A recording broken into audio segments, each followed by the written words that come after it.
La señora del Pino. Llegué a la ciudad de X, un domingo a las 7 de la noche.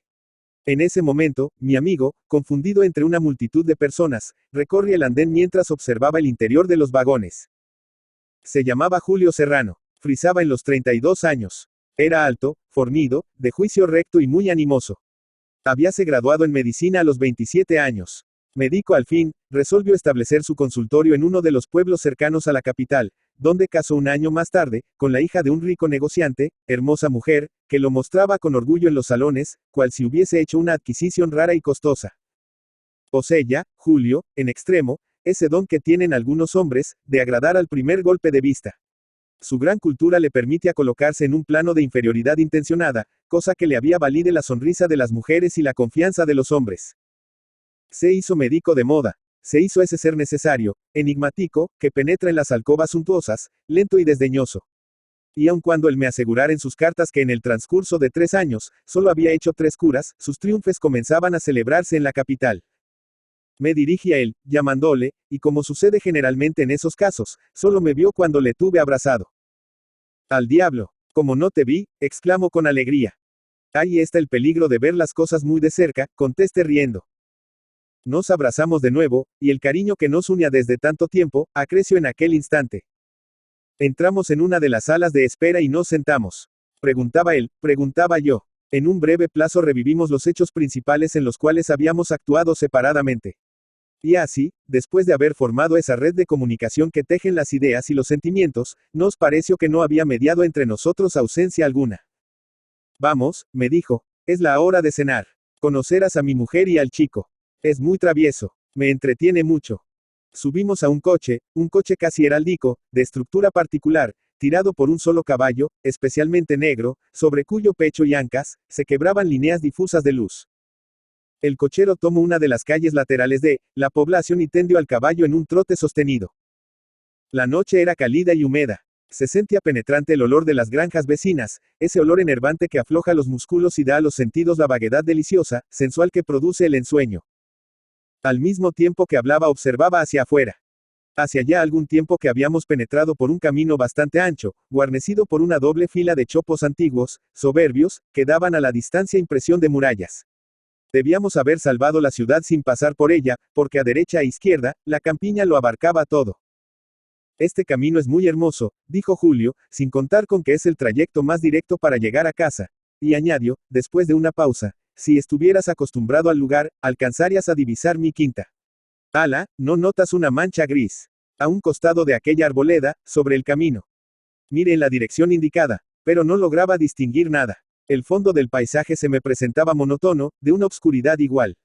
Solo, de vez en cuando, veía pequeños fulgores rojizos, de color lacre, que despedía a través de las ventanas, el hogar iluminado de los campesinos. Llegamos a las 8. La señora, amable, con una sonrisa tenaz en los labios. El chico realmente travieso. Hubo una escena. Le acariciaba la cabeza, mientras el montado sobre mi valija, pretendía abrirla. Hasta entonces todo iba bien. Pero llega una muchacha de unos 15 años, rubia, pecosa, que agarra al chico por mi brazo y le dice resueltamente, a dormir. El chico contestó enfadado. No quiero. Y echándose sobre la valija como un jockey sobre su cabalgadura, se aferró a ella desesperadamente, chillando de un modo enloquecedor. Se entabla una lucha entre él y la sirvienta. La madre dice, pero Rodolfo, ¿tú no ves que es hora de ir a la cama? Pero ninguno de los dos combatientes la oye. La sirvienta parece que siente placer en llevárselo a la fuerza, pero él, asido fuertemente a los repliegues del cuero, patea fuertemente en las piernas a la muchacha y le muerde las manos. La voz del padre, benévola, tampoco surte efecto. Entonces intervengo. Deje usted, digo a la sirvienta. Abro la valija, y el chico, ávidamente, revuelve en el interior. En un momento disemina por el suelo ropa y adminículos. Julio quiere impedir que su hijo prosiga haciendo una inspección tan despiadada, pero yo lo detengo. Déjalo. Verás que pronto se cansa. Y fue así. Arrojo aún un libro y un cepillo. Toco, palpo, y luego, sonriente, satisfecho, se abrazo a una de mis piernas. Yo lo alcé y lo besé en la boca. Cuando la sirvienta se lo llevaba, y al trasponer la puerta, me saludo con la mano, al mismo tiempo que me decía con una voz insinuante y juguetona. Ayos, ayos. En la cena éramos 3 solamente, Julio, su mujer y yo. Por espacio de media hora, fui víctima de los sentimientos paternos. Rosalía hablaba con esa pujanza y convicción propias de la madre orgullosa de su cría. Relataba los hechos de Rodolfo, acalorándose, entusiasmándose con los detalles que ponía de relieve con mucha expresión. Y como si alguien dudase de lo que decía, exclamaba, refiriéndose a su marido. Oh, este sabe, este sabe. Julio me guiñaba un ojo, socarronamente. Pero, a pesar del asomo de un poco de vergüenza que creía ver en sus mejillas, se ponía serio a su vez, y decía con mucho énfasis. Hombre, es verdad, tal como lo cuenta. Me hacía mucha gracia ver aquellos dos padres a quien la parsimonia social obligaba a ser graves, dominados por una corriente de ingenuidad, que les tornaba pueriles y algo cargosos. No pude menos que faltar al respeto que le debía a la señora. Solté una carcajada estruendosa, pero ellos, comprendiendo, rieron también. Julio dijo a Rosalía. Delante de estos señores solteros, querida, no es posible hablar de estas cosas. No entienden. No se pueden entender las cosas que no se sienten. Oh, no se puede. Y después de una ligera pausa, y como conduciendo trabajosamente un recuerdo, dijo. A propósito, has de conocer aquí un caso extraordinario. Ah, interrumpió Rosalía, el caso de la señora de Del Pino. ¿De qué se trata? Es un caso espantoso de monoideísmo. Una señora que sufre desde hace 5 años hipertrofia de la atención. Tú verás. Eran ya cerca de las 11. Habíamos estado en la sala escuchando un scherzo de Grieg, que Rosalía ejecutó con suma elegancia. Luego, como mi cansancio era bien visible, Julio me condujo hasta mi cuarto. Me habían dedicado una pieza en la planta alta. Se trataba de un verdadero aposento de soltero, limpio hasta la exageración, con 2 grandes ventanas que tomaban casi toda la pared. Aquí tienes tu dormitorio. Mañana a las 8 te vendré a buscar e iremos hasta la puente. Un paraje admirable. Queda lejos de aquí. 5 kilómetros. Verás a mi enferma. Que duermas bien. Salió cerrando la puerta. Mientras me desnudaba pensaba en los sucesos del día. Un viaje de 5 horas en un expreso cargado de gente que alborotaba por cualquier insignificancia. La llegada. El encuentro con Julio. El paseo por el camino de los chopos. Rosalía. Rodolfo. La escena de la valija. La comida exclusivamente familiar, y la futura visita a la mujer enferma, todo esto lo sentía en mi cerebro, sin orden alguno. Quizá había comido o bebido demasiado. Aun estando acostado mi malestar aumentaba. No podía dormir. Contra lo que deseaba, las ideas me asaltaban como un enjambre enfurecido. Era a la vez, doloroso y cómico. Me ocurría, por momentos, oír dentro de mí, las voces de una cantidad de personas desconocidas que hablaban a gritos, sin escucharse, empecinadas en articular palabras. Algo semejante a una reunión de locos adiestrados. Entonces me levanté, tomé una colcha, me envolví en ella como con una manta, abrí una ventana y me eché de brazos sobre el marco. Y estando así empeñado en librarme de mi estado mental, incómodo y peligroso, tuve una sorpresa conmovedora. A poca altura sobre el horizonte y detrás aún de un ramaje, la luna, enorme, magullada, sangrienta, aislada en la oscuridad, dábame la impresión de que cayera en la tierra. Quizá lo que tanto me emocionaba, era verla sin proyecciones, cortada de un modo tan brusco, sobre aquel fondo negro. Pero a medida que ascendía palideciendo, cual si se entregara a la noche, su luz fue mostrando lugares, abriendo sendas, descubriendo la comarca. Los que, refiriéndose al paisaje hablan de formas y colores inadmisibles, no han observado bien a la naturaleza. Dentro de la reflexión y refracción, caben todos los matices, todas las figuras. Durante unos minutos, un cuerpo de nubes, alcanzado por los rayos lunares, se iluminó vigorosamente. Dominaban los colores fuertes, con tendencias al rojo. Fue aquello un verdadero crepúsculo en plena noche. Y así pasé tu y breve rato aún. Me sentía aliviado. Insensiblemente fui llegando a la tranquilidad interior. Logré ese punto de descanso, de olvido, que parece desengranarnos de la vida, y dejarnos un instante inmóviles. Me acosté de nuevo y con el sueño ya sobre mis párpados, noté que la luz blanca de la luna llenaba casi toda la habitación. Asterisco asterisco asterisco. Al otro día, a las 9, subimos en un tilburi que nos condujo hasta la quinta de la señora de Del Pino. La alegría de la mañana, luminosa y serena, retozaba en mi sangre. Marchábamos por una carretera abierta entre campos labrados. Se podía apreciar de inmediato el esmero con que era trabajada la tierra, en la regularidad de las figuras geométricas que formaban los distintos plantíos. Brillaban las herramientas con un fulgor fulminante, y se oye el canto de los campesinos semiocultos en los sembrados. Haría media hora que andábamos, cuando Julio me señaló una arboleda próxima hacia el lado derecho del camino. Ahí principia la quinta, me dijo. Tiene un aspecto salvaje. Todo está, dejado a la buena de Dios. Yo haría otro tanto. Alabo el gusto. No se trata de gustos, replicó Julio. La dueña de todo este parear es enferma, para ella no existe nada fuera de su dormitorio. Fustigo al caballo que había dejado el trote y prosiguió. Cuando yo la conocí, hacía ya 2 años que estaba loca. El hecho que le hizo perder la salud y la modalidad rara de su desequilibrio, constituyeron un drama, uno de esos dramas que ensombrecen el alma popular y fijan en ella un recuerdo inextinguible, que resurge, de tarde en tarde, y que se cuenta en las horas de invierno, al finalizar de las comidas. La señora de Del Pino enviudó muy joven. Dicen que sufrió mucho por esta causa, tenía entonces una chica de 4 años, criatura delicada, de rara belleza, y la madre, nacida indudablemente para amar, dedicó toda su vida a la hija. Fue una entrega continua, amplia, sin reservas. No era posible ver una sin ver a la otra. El transcurso de los años, en vez de aminorar este afecto, lo hizo más potente. Desde entonces, la ciudad entera toma a la señora de Del Pino, como un modelo de madre. Se le admiraba, donde quiera que fuere, era el centro de la simpatía general y siempre dejaba en pos de ella una murmuración sana, amable, cual si proyectara sobre los demás la sombra de su dicha. Cuando Adela tuvo 18 años, se presentó un muchachote, algo mayor que ella, empleado en una casa bancaria, y de unos simples flirteos efectuados en los salones, pasaron pronto a una pasión intransigente. Pero no creas que esto enturbió la alegría de la señora de Del Pino. Fue al revés. Como era poderosa, obtuvo para el novio de su hija un empleo de importancia. Agrandó y hermoseó el parque y tomó a su cargo la tarea de amueblar las habitaciones destinadas a la futura pareja. Las bodas debían verificarse un 30 de mayo. La sociedad invitada esperaba ansiosa. La personalidad de la señora de Del Pino tomaba el vuelo de una heroína del amor materno. La dicha de su hija exaltaba su dicha. Todo lo que pudiera decirte de sus manifestaciones risoltaria pálido. Su estado moral dependía de las facciones de Adela. El 29 de mayo, víspera del día fijado para el enlace, los novios con sus familias, regresaban de un paseo. Subían la escalinata del edificio cuando se produjo algo inesperado. Adela cayó y quedó inmóvil. Fue aquello tan brusco que nadie tuvo tiempo para impedir que su cuerpo chocase contra el mármol. Llevaronla a la cama. Todos creyeron al principio que reaccionara, todos menos la madre. Cuando llegaron los médicos, Adela moría.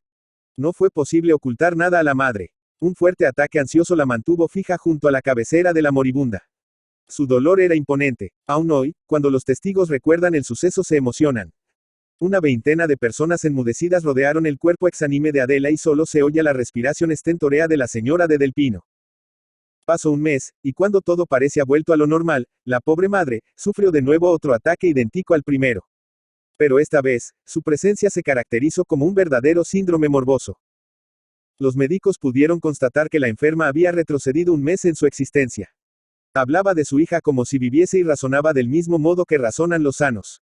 Un médico, amigo, psiquiatra de fama que le asistió durante 5 meses, me relataba el fenómeno, entusiasmado por su carácter excepcional. En apariencia no padecía ninguna enfermedad. Su vida era lo mismo que antes. Se desarrollaba con la sensatez que había tenido. Hacía lo que había hecho. Pensaba lo que había pensado. Deliberadamente se le hablaba de la muerte de su hija y de los sucesos ocurridos desde entonces. En esas circunstancias era bien visible su perturbación psíquica. Aunque al principio demostrase oír, bien pronto se le notaba una indiferencia absoluta. No recibía nada del exterior. Su mente se había cerrado con la desaparición de Adela. A la ausencia de su hija le daba un carácter accidental. La esperaba asiduamente, pero sin llegar a constituir una preocupación seria. Y de tarde en tarde, sufrió un fuerte ataque de angustia que la postraba por unos días, cual si padeciera de asma. Así pasó un tiempo. Se pudo notar entonces que su vida la dedicaba por entero a la espera. Descuidó la casa, desatendió las relaciones y se negó a salir. Llegó hacia un estado obsesionante, próximo a la locura. Alarmado por el avance del mal, el médico tuvo una idea feliz, que si bien no salvó a la paciente de un modo total, en cambio logró que la enfermedad se localizara. Un hermano de la señora de Del Pino, llevando consigo una de las últimas fotografías de Adela, llegó hasta Londres, y allí, pacientemente, construyendo y destruyendo, obsedido por una producción exacta, exigido por el detalle, apreciable tan solo para los ojos que la habían visto muy de cerca, el artista creó un cuerpo de cera, el cuerpo de la muerta. Vestida, con su último traje, fue puesto sobre el lecho vacío desde más de un año. Y cuando la señora de Del Pino vio el cuerpo de su hija, porque aquello era su hija, solo, sufrió una emoción de alegría suave, tierna, la misma emoción que sentía tiempo atrás, cuando por las mañanas llegaba a la cama de Adela. Y ya van 3 años que vive así. No podría calificar su existencia, no podría decir, es esto o aquello. A veces dudo, se me antoja algo profundo para ser analizado desde afuera. Duerme con ella, come con ella. A cada etapa del día le muda la ropa. Tiene un cochecito mandado a hacer a propósito, y por las tardes, es muy común verlas a través de los árboles, recorrer las alamedas del parque. Rara vez le habla a la muñeca delante de la gente, pero cuando la señora de Del Pino cree estar sola, se abraza al cuello de cera, y le interroga, constantemente le interroga. ¿Comprendes tú? No es posible determinar nada. Además, cuando están en el comedor, delante de la mesa servida, la pobre madre llora. Llora también cuando la viste, y llora asimismo, cuando los criados la cargan para sentarla, sobre el cochecito, donde pasan juntas las horas. Acabábamos de cruzar un arroyo que se perdía a ambos lados del camino por recodos violentos, ocultos en el matorral. Habíamos dejado atrás los campos labrados y el árbol fuera de línea, asimétrico, lo ocupaba todo. Es allí, dijo Julio. La entrada, estaba cerrada por un ancho portón, de hierro. Dos bancos de material, construidos sobre los flancos, impresionaban por su aspecto de abandono. Se hallan descostrados, mucilaginosos. Sus pies desaparecían en un césped hirsuto y la hierba crecía entre las hendiduras. En uno de ellos, junto a la articulación del respaldar y el brazo, una planta de cicuta, floreciente, llenaba con su tallo el hueco de una grieta. Julio hizo avanzar el caballo, hasta llegar a los barrotes. Enseguida, levantándose, observó hacia adentro. Luego de un momento, llamó a gritos. Leoncio, Leoncio. Un hombre grande, tosco, viejo que calzaba botas y se cubría la cabeza con un sombrero de paja de alas anchas, combadas hacia abajo, apareció de pronto en el camino central. Se dirigió a nosotros, deprisa, refregándose las manos sobre el pantalón. Saludó parsimoniosamente y comenzó a desarrollar un fajo de cadenas. Mientras tanto nos explicaba que, a tardar un poco más, no lo hubiéramos encontrado. Seguimos por la avenida donde solo se oían los pasos de Leoncio y del caballo. Bajamos junto a la escalinata. Allí fuimos recibidos por una señora vieja ya, muy vivaracha, que anclaba sobre la punta de los pies. Nos llevó a un salón silencioso, cargado de muebles, cornisas y colgaduras. Quedamos solos. Ahí tienes, me dijo Julio, señalando un cuadro de gran tamaño, esa es Adela. Mire, de inmediato tuve la sensación de encontrarme frente a un ser mustio, triste, de esos que pasan por la vida como sombras. Tenía la desesperanza en los ojos. Pero esta muchacha debió haber sido enferma, dije. En este momento tornó la señora como si anduviera en el aire. El señor doctor quiere llegar hasta la glorieta. Ven, me dijo Julio. Descendimos la escalinata y seguimos tras la señora que, sobre la arena y el césped, aún hacía esfuerzos porque no se oyeran sus pasos. Anduvimos un buen trecho, deprisa. Pasamos sobre un puente de material, y a poco Julio me detuvo. Espera aquí.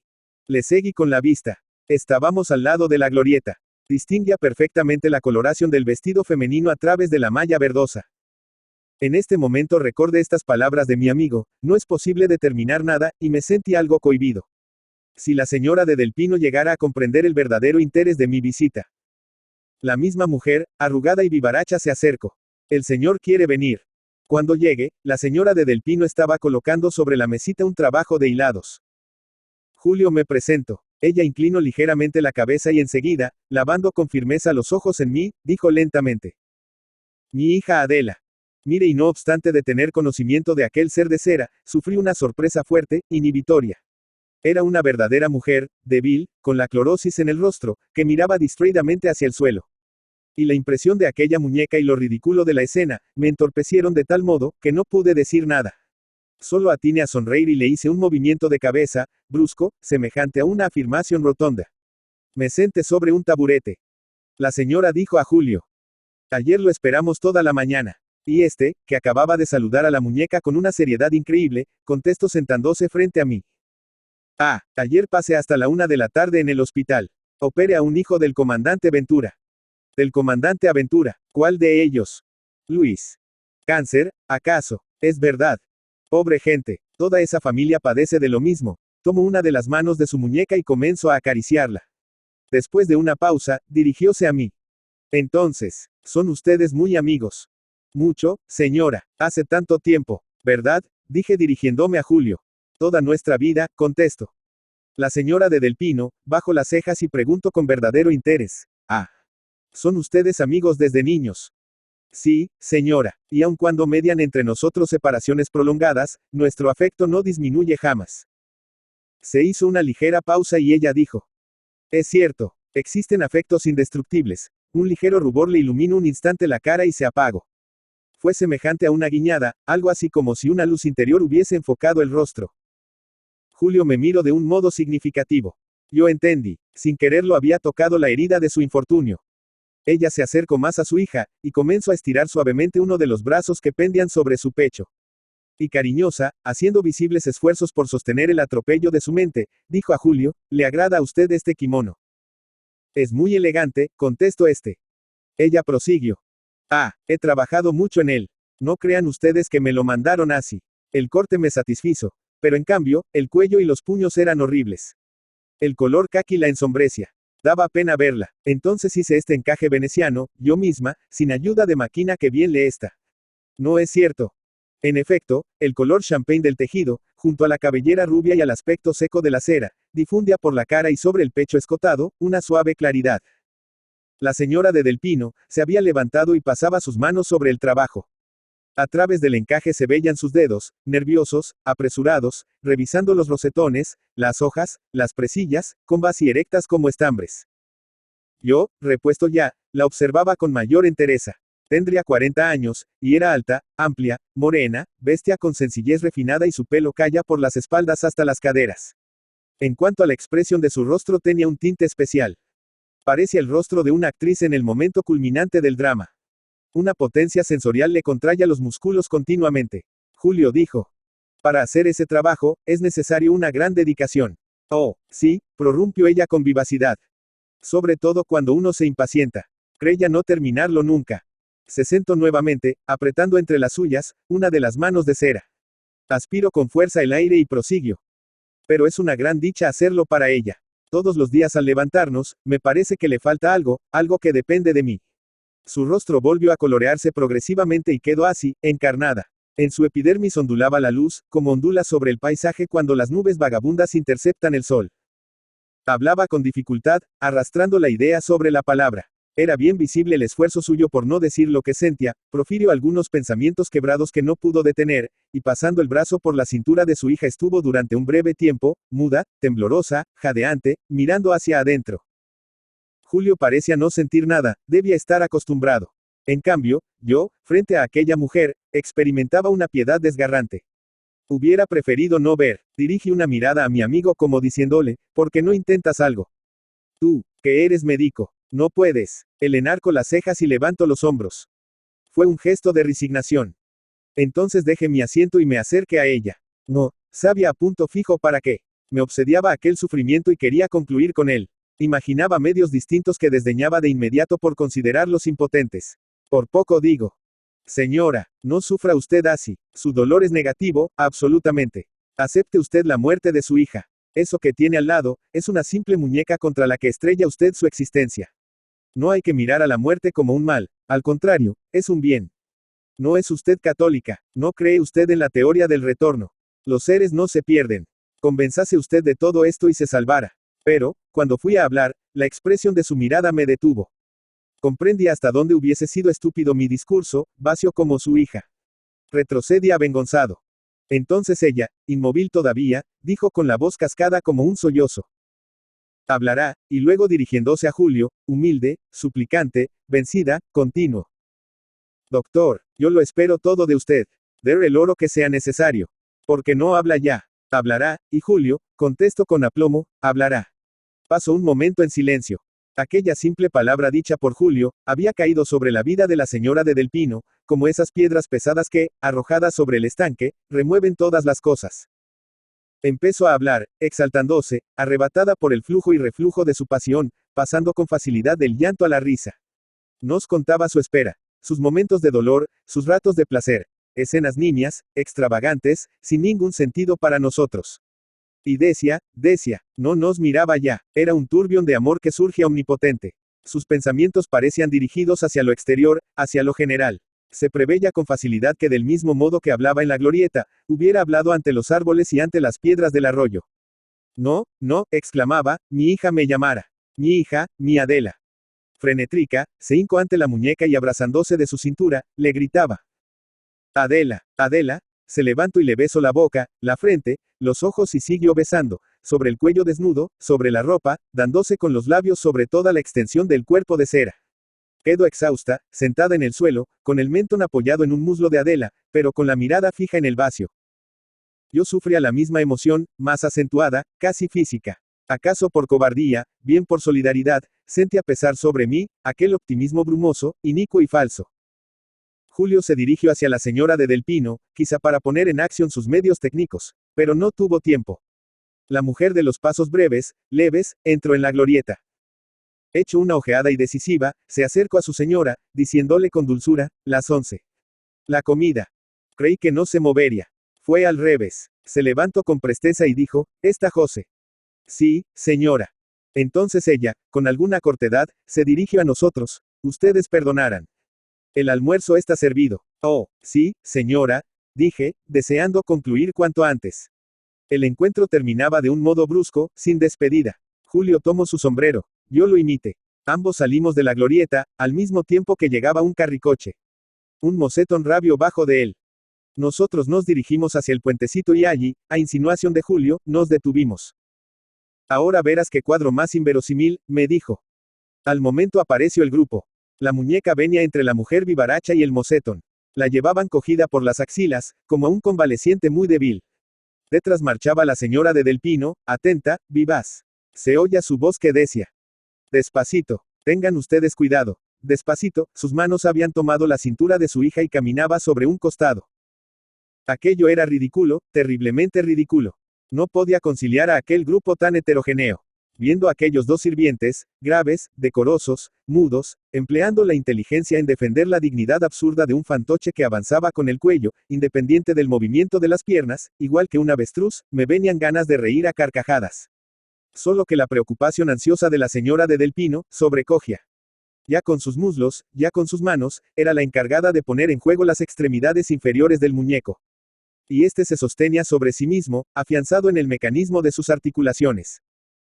Llegaron junto al cochecito. La mujer subió y se puso en actitud de esperar. Era evidente, que ya estaban acostumbrados a esa rara tarea y que cada uno desempeñaba un puesto especial. Se dio comienzo a una porción de tentativas, lo que concluyo por impacientarme. Nada me hubiera sido más fácil que bolear aquel cuerpo como a un ladrillo. Pero comprendía con justeza, que la vida depositada en él, le hacía pesar bestialmente. Le pusieron al fin, un pie sobre el estribo.